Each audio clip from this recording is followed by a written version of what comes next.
কখনো কখনো আমরা বাহ্যিক শত্রুদের আইডেন্টিফাই করলেও আভ্যন্তরীণ শত্রুদের কিন্তু আমরা চিনতে পারি না। যাই হোক না কেন, এই বাহ্যিক এবং আভ্যন্তরীণ শত্রু, তার সঙ্গে ধনুরাশির রকম সকম, সেগুলো নিয়েই আমরা আজকে আলোচনা করব। কিন্তু যখনই ধনু একটা স্ট্যান্ডার্ডে উঠে যান, ধনু যখন নিজের লেভেলটাকে অ্যাচিভ করেন, সেই সময় কিন্তু ধীরে ধীরে আশেপাশের মানুষজনদের থেকে তার একটা দূরত্ব সৃষ্টি হয়। এই সময় শুরু হয় তার মূল শত্রুতা। কখনো কখনো ক্রিয়েটিভিটি, শিক্ষা, জ্ঞান, দক্ষতা ইত্যাদির কারণে শত্রুতা সৃষ্টি হলেও তা কিন্তু একটা লিমিটের মধ্যেই থাকে। রিলেশনশিপের কারণে ধনুকে বেশিরভাগ সময় দেখতে পাওয়া যায় কোনো না কোনো মানুষের সঙ্গে একটা ডিট্যাচমেন্ট তৈরি হচ্ছে, একটা শত্রুতা সৃষ্টি হচ্ছে, একটা বৈরিতা সৃষ্টি হচ্ছে। এটা আমরা বারংবার দেখতে পাই। ধনু চেষ্টা করেন নিজেকে রিকভার করবার, কিন্তু শত্রুদের যে জটাজাল, বেড়াজাল, সেখান থেকে ধনু নিজেকে উদ্ধার করতে পারেন না। ধনুর জীবনে কিন্তু বেশ ভালো রকম কষ্ট নেমে আসে। এরকম কয়েকটি স্পেসিফিক সিচুয়েশন ছাড়া ধনুরাশি বা লগ্নের মানুষরা তারা শত্রুদেরকে বিশেষ পরোয়া কখনোই করেন না। তাদের কাছে শত্রুরা খুবই সহজ সরল বিষয় এবং যাদেরকে ভীষণ সহজভাবে ট্যাকল করা যায়। এবার প্রশ্ন হলো আভ্যন্তরীণ শত্রুতা। ধনুরাশি বা লগ্নের মানুষরা নলেজেবল, ভীষণ ব্যালেন্সড এবং সিস্টেম্যাটিক। এই সিস্টেমে চলতে চলতে ধীরে ধীরে তাদের মধ্যে একটা ওভার কনফিডেন্স গ্রো করতে দেখতে পাওয়া যায়। সবার ক্ষেত্রে না হলেও বেশিরভাগের ক্ষেত্রেই কিন্তু এই ওভার কনফিডেন্স এটা আমরা দেখতে পাই, এবং এই ওভার কনফিডেন্স হলো ধনুর সবচেয়ে বড় শত্রু।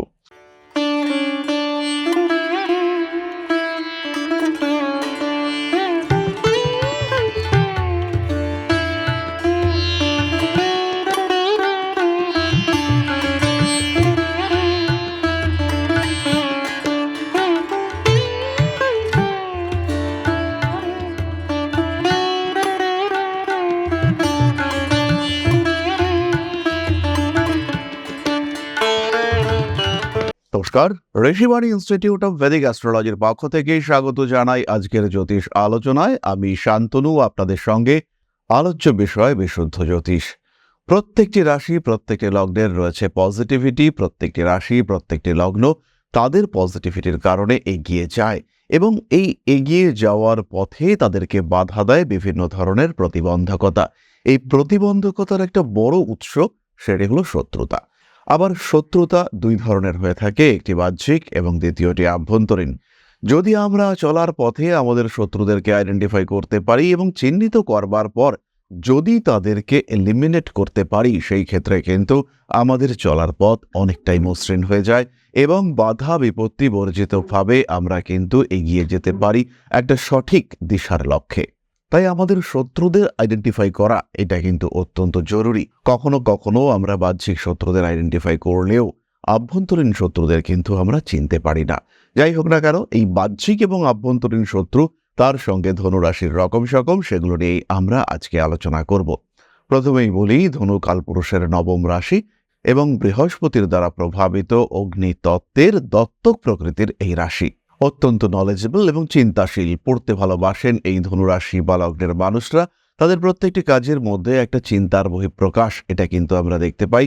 পরিকল্পিত সুচিন্তিত অবস্থায় ধনুরাশি বা লগ্নের মানুষরা তারা কিন্তু ডিসিশন নিতে পারেন, এবং তাদের এই সিদ্ধান্ত সেগুলো কিন্তু অনেক গুরুত্বপূর্ণ হয়ে থাকে, এবং জীবনে সমাজে পরিবর্তন আনবার ক্ষেত্রে ধনুরাশির কিন্তু একটা আলাদাই ভূমিকা থাকে।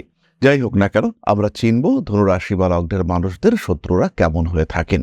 ধনুরাশি বা লগ্নের মানুষরা যথেষ্ট সামাজিকতা বোধপূর্ণ, এবং এদের মধ্যে কিন্তু পরস্পরের সঙ্গে শত্রুতা বা মানুষের প্রতি নেগেটিভ থটস এগুলো বিশেষ দেখতে পাওয়া যায় না। ঠিক এর কারণে ধনুর যে প্রচুর বাহ্যিক শত্রু থাকে তা কিন্তু নয়। কিন্তু যখনই ধনু একটা স্ট্যান্ডার্ডে উঠে যান, ধনু যখন নিজের লেভেলটাকে অ্যাচিভ করেন, সেই সময় কিন্তু ধীরে ধীরে আশেপাশের মানুষজনদের থেকে তার একটা দূরত্ব সৃষ্টি হয়। এই সময় শুরু হয় তার মূল শত্রুতা। সুতরাং যখন শৈশব চলে, তখন কিন্তু ধনুর প্রচুর শত্রুতা দেখতে পাওয়া যায় না। কখনো কখনো ক্রিয়েটিভিটি, শিক্ষা, জ্ঞান, দক্ষতা ইত্যাদির কারণে শত্রুতা সৃষ্টি হলেও তা কিন্তু একটা লিমিটের মধ্যেই থাকে। এরপরে ধনু যখন ম্যাচিওর্ড হয়ে ওঠেন, ধনুর জীবনে যখন বয়ঃসন্ধি আসে, জীবনে প্রেম আসতে শুরু করে, সেই সময় থেকেই কিন্তু ধনুকে মূলত শত্রুতার সম্মুখীন হতে হয়। এটি বাহ্যিক শত্রুতা। রিলেশনশিপের কারণে ধনুকে বেশিরভাগ সময় দেখতে পাওয়া যায় কোনো না কোনো মানুষের সঙ্গে একটা ডিট্যাচমেন্ট তৈরি হচ্ছে, একটা শত্রুতা সৃষ্টি হচ্ছে, একটা বৈরিতা সৃষ্টি হচ্ছে। এটা আমরা বারংবার দেখতে পাই। পরবর্তী বিষয়টি আমরা লক্ষ্য করি কর্মক্ষেত্রে।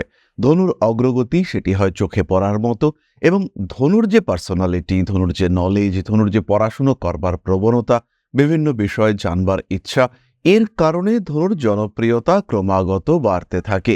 এবং যত ধনুর জনপ্রিয়তা বাড়তে থাকে ততই কিন্তু আশেপাশের মানুষদের সঙ্গে তার একটা দূরত্ব সেটাও সৃষ্টি হতে থাকে। খুব কাছের মানুষ যারা ধনুকে বড় হতে দেখেছেন তাদের মধ্যেও কিন্তু ধনুকে নিয়ে একটা ডিটাচড হওয়ার টেন্ডেন্সি সেটা দেখতে পাওয়া যায়। ধনুরাশি ধনুলগ্নের মানুষ তারা এই শত্রুতা উপলব্ধি করতে পারেন। এই শত্রুতা উপলব্ধি করবার পরেও তারা কিন্তু শত্রুদেরকে ইগনোর করতে চান না। তারা শত্রুদেরকে যথেষ্ট গুরুত্ব দিয়ে নিজের সঙ্গে চলবার একটা সুযোগ দিতে থাকেন। কারণ ধনু জানেন যে এই যে শত্রুরা তাদেরকে তিনি যখন ইচ্ছে তখন ট্যাকল করতে পারবেন, এবং এই শত্রুদের সঙ্গে চলবার মাধ্যমেই ধনু তার দুর্বল দিকগুলিকে খুঁজে বার করতে পারবেন এবং সেগুলিকে রিপেয়ার করতে পারবেন। সুতরাং ধনুরাশি বা ধনুলগ্নের মানুষ তাদের বাহ্যিক শত্রুরা যে ভীষণ অ্যাক্টিভ তা কিন্তু একেবারেই নয়, এবং ধনু চাইলেই সেই শত্রুদের উপরে জয়লাভ করতে পারেন। যদি ভয়ঙ্কর মারাত্মক কোনো গ্রহ সন্নিবেশ, গ্রহ অবস্থান না থাকে, যদি আমরা দেখতে পাই যে ষষ্ঠে রাহু রয়েছে কিংবা ষষ্ঠে রাহু রয়েছে এবং বৃহস্পতি দ্বাদশ ভাবস্থ হয়ে কেতুর সঙ্গে যুক্ত হয়ে রয়েছে, এই ধরনের ক্ষেত্রগুলিতে জীবনে প্রচুর শত্রুতা দেখতে পাওয়া যায়। অ্যাক্টিভ শত্রুতা তারা জীবনকে যথেষ্ট ডিস্টার্ব করতে পারে। আবার যদি এরকম আমরা দেখতে পাই যে মঙ্গল অষ্টম ভাবস্থ হয়ে রয়েছে এবং সেই মঙ্গলের সঙ্গেই দেবগুরু বৃহস্পতির সরাসরি সম্পর্ক সৃষ্টি হয়েছে, যেমন হতে পারে বৃহস্পতি দ্বিতীয় ভাবে রয়েছে। ধনুরাশির অষ্টমে দ্বাদশপতি মঙ্গল যেমন বিপরীত রাজযোগ সৃষ্টি করেন, তেমনি সেই মঙ্গল কিন্তু নিচস্থ হয়ে থাকেন, এবং সেই মঙ্গলের দৃষ্টি যদি লগ্নপতি বৃহস্পতির উপরে পড়ে এবং যে বৃহস্পতি মকরে রয়েছেন নিচস্থ হয়ে, তখন কিন্তু ধনুকে অ্যাক্টিভ শত্রুতার সম্মুখীন হতে হয়, এবং এই শত্রুতা থেকে ধনু কিন্তু বেরিয়ে আসতে পারেন না। ধনু চেষ্টা করেন নিজেকে রিকভার করবার, কিন্তু শত্রুদের যে জটাজাল বেড়াজাল সেখান থেকে ধনু নিজেকে উদ্ধার করতে পারেন না। ধনুর জীবনে কিন্তু বেশ ভালো রকম কষ্ট নেমে আসে। এরকম কয়েকটি স্পেসিফিক সিচুয়েশন ছাড়া ধনুরাশি বা লগ্নের মানুষরা তারা শত্রুদেরকে বিশেষ পরোয়া কখনোই করেন না। তাদের কাছে শত্রুরা খুবই সহজ সরল বিষয় এবং যাদেরকে ভীষণ সহজভাবে ট্যাকল করা যায়। সুতরাং ধনুরাশি বা লগ্নের মানুষদের বাহ্যিক শত্রুদের নিয়ে আমরা যে বিরাট চিন্তিত হব তা কিন্তু একেবারেই নয়। শত্রুতা থাকলেও তাদেরকে ট্যাকল করা যাবে। এবার প্রশ্ন হলো আভ্যন্তরীণ শত্রুতা। ধনুরাশি বা লগ্নের মানুষরা নলেজেবল, ভীষণ ব্যালেন্সড এবং সিস্টেম্যাটিক। এই সিস্টেমে চলতে চলতে ধীরে ধীরে তাদের মধ্যে একটা ওভার কনফিডেন্স গ্রো করতে দেখতে পাওয়া যায়। সবার ক্ষেত্রে না হলেও বেশিরভাগের ক্ষেত্রে কিন্তু এই ওভার কনফিডেন্স এটা আমরা দেখতে পাই, এবং এই ওভার কনফিডেন্স হলো ধনুর সবচেয়ে বড় শত্রু। কখনো কখনো অতিরিক্ত আত্মবিশ্বাসের সঙ্গে সঙ্গে সবার প্রতি সাম্য, এইটা কিন্তু ধনুর ক্ষেত্রে শত্রুতা এনে দেয়। আশেপাশের মানুষজন কারোর যোগ্যতা বেশি, কারোর যোগ্যতা কম, কিন্তু ধনু যখন সবাইকে একই চোখে দেখবার চেষ্টা করেন তখন কিন্তু সেই মানুষগুলির মধ্যে একটা দূরত্ব সৃষ্টি হয় এবং সেই মানুষগুলো পরস্পর বিরোধিতায় নেমে ওঠে। তাদের এই পরস্পর বিরোধিতা ধীরে ধীরে ধনুকেও স্পর্শ করে, এবং যখন এই পরস্পর বিরোধিতা ধনুকে স্পর্শ করে তাদের মধ্যে কেউ না কেউ কিন্তু ধনুর সঙ্গে বেশ শত্রুতা পোষণ করে থাকেন। কখনো কখনো ধনুরাশি বা লগ্নের মানুষদের মধ্যে একটা অদ্ভুত ইগো দেখতে পাওয়া যায়, এবং এই ইগোর কারণে ধনু কিন্তু সবার কাছে নমনীয় হতে পারেন না। ধনুর মধ্যে জ্ঞান রয়েছে, ধনুর যোগ্যতা রয়েছে, তাই তার মধ্যে ইগো থাকাটাই স্বাভাবিক। কিন্তু বর্তমান যুগে, বর্তমান পরিস্থিতিতে নিজেকে এস্টাবলিশমেন্টের দিকে নিয়ে যেতে চাইলে সেই ইগোকে বর্জন করা দরকার। কিন্তু ধনু সেই ইগো কখনোই বর্জন করতে পারেন না। ধনু কখনোই সেই ইগোকে বর্জন করতে পারেন না। আমরা বলবো না যে এই ইগো বর্জন করা উচিত, কিন্তু সুযোগ তো বারবার আসে না, এবং যে সুযোগ একবার আসে সেই সুযোগ বর্জন করলে সেই সুবিধা আর পরবর্তীকালে ফিরে পাওয়া যায় না। সেই ক্ষেত্রে আমরা ধনুর এই ইগোকেও ধনুর আরেকটি আভ্যন্তরীণ শত্রু হিসেবে ট্রিট করতে পারি। আরও একটি বিষয় রয়েছে, সেটা মহানতা। সেটাকে শত্রুতা বলা উচিত নয়, কিন্তু অনেক সময় ধনু এই মহানতার কারণে পিছিয়ে পড়েন। সেটি হলো অতিরিক্ত ত্যাগ করবার মানসিকতা। ধনু পারিপার্শ্বিক কিংবা সামাজিক প্রয়োজনে নিজের সবটুকু ত্যাগ করতে পারেন, বর্জন করতে পারেন, এবং এই ত্যাগের কারণে ধনু কিন্তু বারে বারেই জীবনে বঞ্চিত হয়ে থাকেন। কোনো সময় হয়তো তার সোশ্যাল স্ট্যাটাসের কিছুটা ইমপ্রুভমেন্ট আমরা দেখতে পাই, কিন্তু ওভারঅল যদি আমরা চিন্তা করি সেই ক্ষেত্রে এই ত্যাগের কারণে ধনু কিন্তু যথেষ্ট বঞ্চনার শিকার হয়ে থাকেন। সুতরাং ধনুরাশি বা লগ্নের মানুষদের আভ্যন্তরীণ এবং বাহ্যিক শত্রুরা কেমন হয়ে থাকে তাদেরকে আমরা আইডেন্টিফাই করতে পারলাম। এবার প্রশ্ন হলো, এই ধরনের শত্রুতাগুলি যদি ভীষণভাবে অ্যাক্টিভ হয়ে ওঠে এবং শত্রুরা বাহ্যিক দিক থেকে যদি ভীষণভাবে ডিস্টার্ব করতে শুরু করে, তাহলে ধনু কি করতে পারেন? সেই ক্ষেত্রে প্রথম উপায়টি হলো মা বগলামুখীর স্তোত্র পাঠ। ধনুরাশি বা লগ্নের মানুষরা যারা দীক্ষিত, তারা বগলামুখীর বীজ মন্ত্রও পাঠ করতে পারেন। এছাড়া ধনুরাশি বা লগ্নের মানুষদের জন্য একটি অ্যাক্টিভ এবং খুব সহজ টোটকা, সেটি আপনাদের সঙ্গে শেয়ার করতে পারি। সেটি হলো আখের যে শাখা কিংবা আখের যে পাতা, সেই পাতা সংগ্রহ করে, একদম সবুজ পাতা, সেটিকে নিজের 4 আঙ্গুল মাপের কয়েকটি ছোট ছোট টুকরো কেটে নিতে হবে। সেই টুকরোর মধ্যে কালো কালির দ্বারা, যদি পসিবল হয় সেই ক্ষেত্রে ভূষো কালি দিয়ে, অর্থাৎ যেটাকে আমরা বলে থাকি ঝুল, সেই ভূষো কালি দিয়ে শত্রুদের নাম লিখতে হবে এবং প্রবাহিতে সেই পাতাগুলি ছেড়ে দিতে হবে। পরপর 7 দিন এই নামগুলি লিখে পাতাগুলি প্রবাহিতে ছেড়ে দেওয়া, এটি কিন্তু ধীরে ধীরে আপনার জীবন থেকে শত্রুদেরকে সরিয়ে দেবে। এটাও পসিবল হতে পারে, যারা আপনার শত্রু ছিলেন তারা ধীরে ধীরে আপনার প্রয়োজনীয়তা, আপনার গুরুত্ব জীবনে উপলব্ধি করতে পারবেন এবং আপনি যে তাদের জন্য হার্মফুল নন, সেই বিষয়টি তারা বুঝতে পারবেন। এর সঙ্গে সঙ্গে যদি নিজের ইগো, নিজের ক্রোধ ইত্যাদি আভ্যন্তরীণ শত্রুর কারণে বাহ্যিক শত্রুতা সৃষ্টি হয়, সেই ক্ষেত্রে অবশ্যই আমরা যে কাজটি করতে পারি, প্রত্যেক দিন নিজের কোড়ে আঙ্গুলের প্রথম করের অর্ধেক সাইজ, সেই সাইজের একটি কাঁচা হলুদ এবং 1 খণ্ড লবঙ্গ, সেটি মুখের মধ্যে চিবোতে পারি সকালবেলা। রস এবং স্বাদ এই দুটি আস্বাদন করবার পরে সেটিকে আমরা ফেলে দেব। এর ফলে কিন্তু ধীরে ধীরে আমাদের মনের বাহ্যিক এবং আভ্যন্তরীণ শত্রুতার অবসান ঘটতে দেখতে পাওয়া যাবে। সমস্ত রকম শত্রুতা থেকে আমরা নিজেদেরকে মুক্ত করতে পারব। তাহলে এবার চলে আসা যাক আমাদের আলোচনার পরবর্তী পর্যায়ে, অর্থাৎ আপনাদের প্রশ্নে জ্যোতিষের উত্তর। তবে তার আগে ছোট্ট একটি অনুরোধ আপনাদের কাছে। পরম ব্রহ্ম মিলন মঠ ও সেবাশ্রম অধ্যাত্ম, সেবা এবং প্রকৃতি পূজনে সম্পূর্ণ নিয়োজিত একটি সংস্থা। সম্পূর্ণ স্বেচ্ছাসেবী এবং সমাজ কল্যাণমূলক এই সংস্থা। আমরা এগিয়ে চলেছি মানুষের পাশে দাঁড়ানোর লক্ষ্যে। এই প্রসঙ্গে দীর্ঘদিন ধরেই আমরা বিভিন্ন এলাকায় বেশ কিছু কাজ করে আসছি।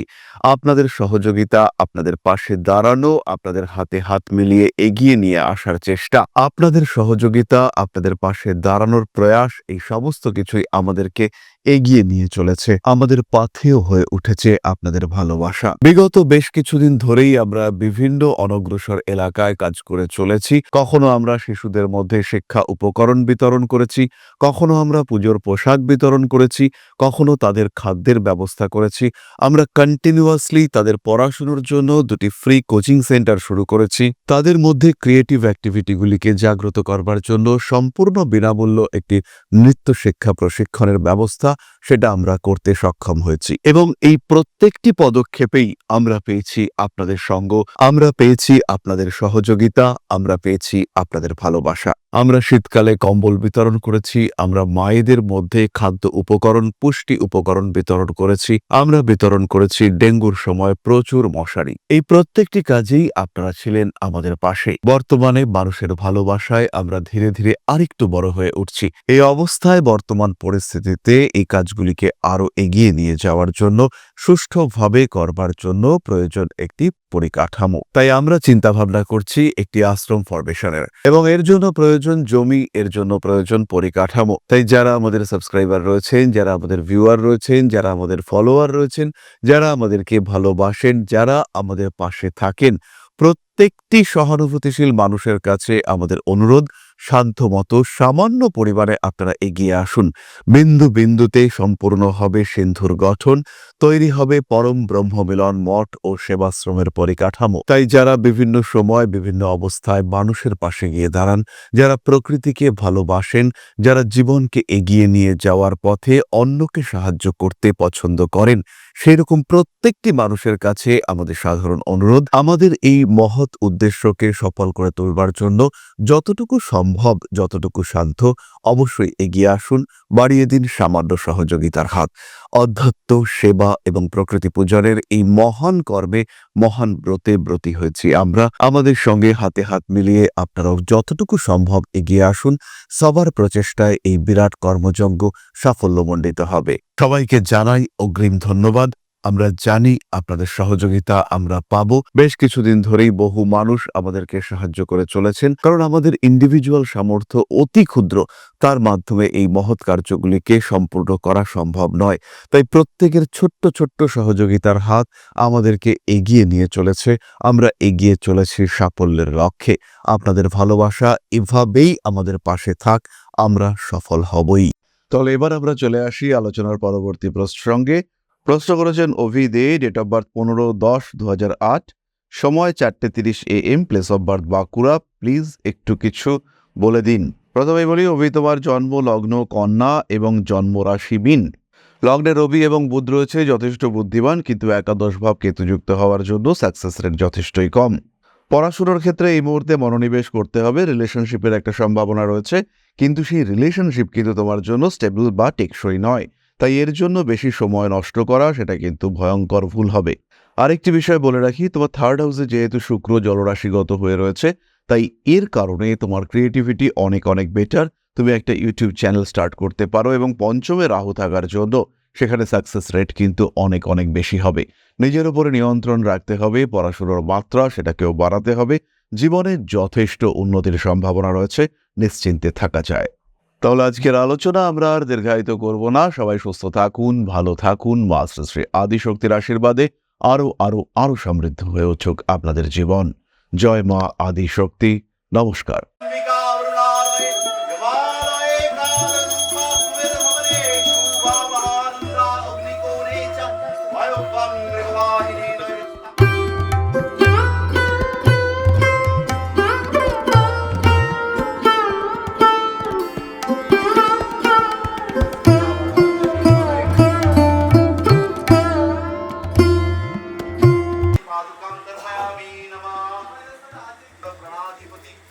दक्षिणा कालिका परिषदाय